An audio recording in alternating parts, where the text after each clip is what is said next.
Salut les pirates, paix et fortune sur vous. On se retrouve aujourd'hui pour le chapitre 1076 de One Piece. La semaine précédente, on n'avait toujours pas retrouvé le Dr Vegapunk. Et qu'est-ce qui s'est passé en fin de chapitre? Rob Lucci et Kaku ont décidé de s'allier au Mugiwara pour affronter le SSJ, la marine et le gouvernement mondial. Est-ce qu'ils vont changer de veste? Parce que je pense qu'ils savent qu'ils doivent être éliminés. Alors, qu'est-ce qui va se passer dans cette semaine avec toutes les intrigues qui vont se passer? Vers la fin du chapitre aussi, on avait appris que notre cher Kid arrivait sur Elbaf. Alors les amis, pour savoir tout ce qui va se passer dans ce chapitre, restez jusqu'au bout. Si vous aimez mes vidéos, cliquez sur la cloche de notification et surtout abonnez-vous pour rejoindre la flotte. N'oubliez pas aussi le gros pouce bleu.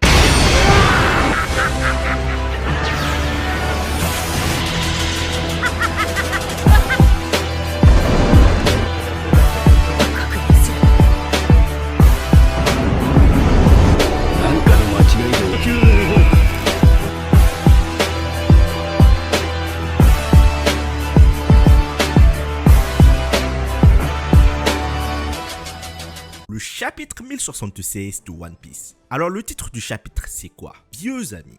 Ben, je ne sais pas de quoi Monsieur Eiichiro Oda veut nous faire comprendre, mais je pense qu'on va le savoir en lisant le chapitre. Le chapitre commence là où le précédent s'est terminé. Zoro entend le cri de Nami au loin. Alors il dit qu'ils doivent protéger tous les Vegapunk et aider leurs Nakama aussi. On ne voit rien sur les autres groupes dans ce chapitre. Ce chapitre commence directement avec nos protagonistes, Zoro, Luffy. Luffy et Zoro décident qu'ils doivent terminer le combat rapidement et qu'ils ne peuvent pas continuer à transporter les CP0 avec eux.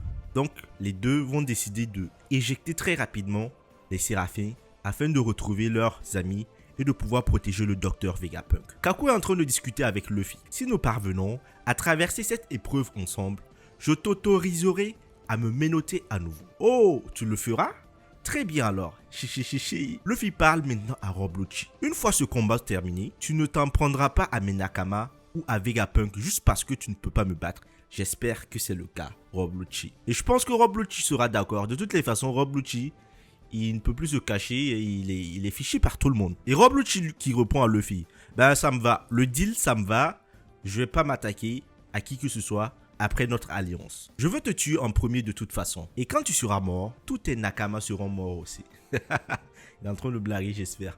Parce qu'il sait très bien qu'il ne peut pas battre Luffy. Shaka donne la clé des menottes à Luffy. Tu es libre de faire ce que tu veux tant que tu veilles à la sécurité de Stella. Luffy libère Lucci et Kaku, bien que Zoro ne leur fasse pas confiance. Luffy et Rob Lucci combattent S-Beer. Zoro et Kaku combattent S-Hawk. Luffy utilise le Gear fort. Rob Lucci utilise sa forme hybride, mais pas sa forme éveillée. Du côté de Kaku, il ne se transforme pas. S-Hawk a les pouvoirs du Super Supernomi de Das Bones, Mr. One, de sorte que son corps a les caractéristiques de l'acier. Incroyable, incroyable. Un Séraphin qui a les capacités de Mihawk, l'épéiste le plus puissant au monde, et de Das Bones.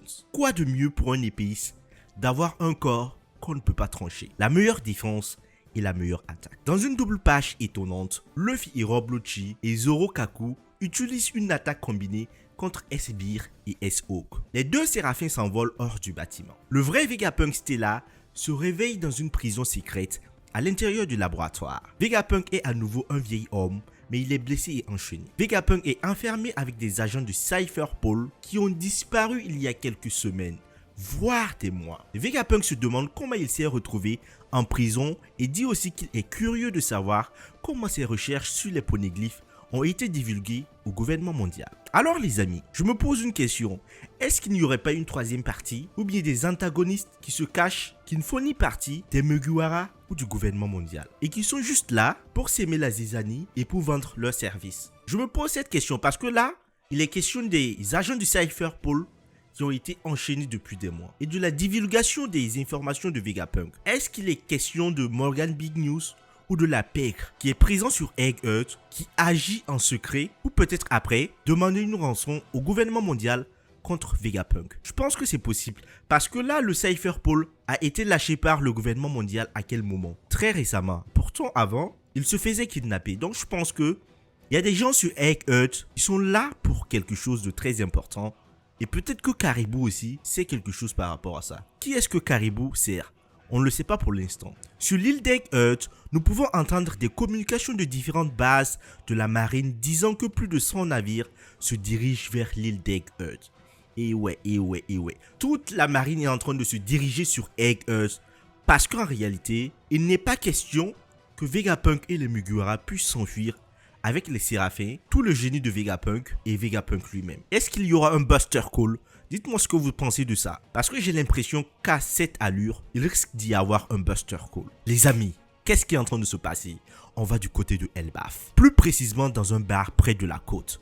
Shanks et son équipage boivent à l'intérieur d'un bar. Un gamin géant demande à Shanks s'il peut aller avec eux dans leur bateau, mais Shanks refuse, comme il l'a fait avec Luffy dans One Piece au niveau du chapitre 1. La dame du bar dit au petit géant d'abandonner son histoire. Des navires de la flotte de Shanks sont près de l'île et ils informent à Shanks que l'équipage de Kid s'approche d'Elbaf.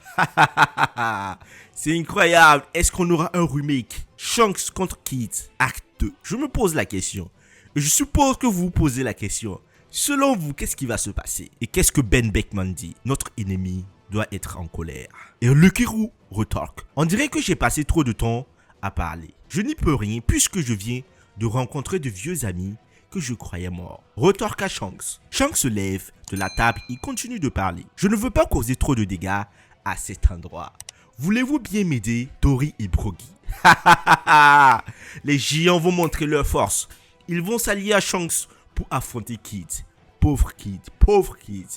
Ah, il va se faire massacrer, il va se faire détruire. Dans une autre double page incroyable, on peut voir que les pirates du Roux boivent avec Brogy, Doggy et Kashi, Oimyo et d'autres géants. Nous pouvons voir que tous les géants apprécient vraiment Shanks. Bien sûr mon frère, nous sommes prêts à t'aider à combattre. Shanks se dirige vers la bataille avec Brogy et Dory. Shanks dit à Rockstar d'aller parler à Kid avant que la bataille ne commence. Nous qui pensions qu'Awano, les supernovas avaient rencontré le summum de la puissance en affrontant Big Mom et Kaido. Mais qu'est-ce qui se passe après? Luffy affronte les Séraphins, le GM, un ennemi inconnu, le Gorosei et la marine. L'eau est en face de qui? De Barbe Noire, qui est un Yonko. Et voici maintenant que Kid va affronter Shanks. Ah là les amis, la tension va remonter. La tension va monter et on sent que nos supernovas vont devoir affronter l'ancienne génération, faire tomber l'ancienne génération s'ils veulent se rapprocher très rapidement du One Piece. Et c'était inéluctable. Si la nouvelle génération veut prendre le dessus, il va falloir détruire l'ancienne génération. Rockstar dit à Kid qu'il peut se battre contre nous maintenant, ou il peut se rendre et partir en laissant son Road Poneglyph. Mais on sait très bien que Kid ne va pas laisser son Road Poneglyph. On sait qu'une bataille se prépare. Le navire de Kid combat d'autres navires de la flotte de Shanks en mer, qui leur parle avec Kid. Kid, lors de notre précédent combat, tu n'as même pas pu voir le visage de Shanks.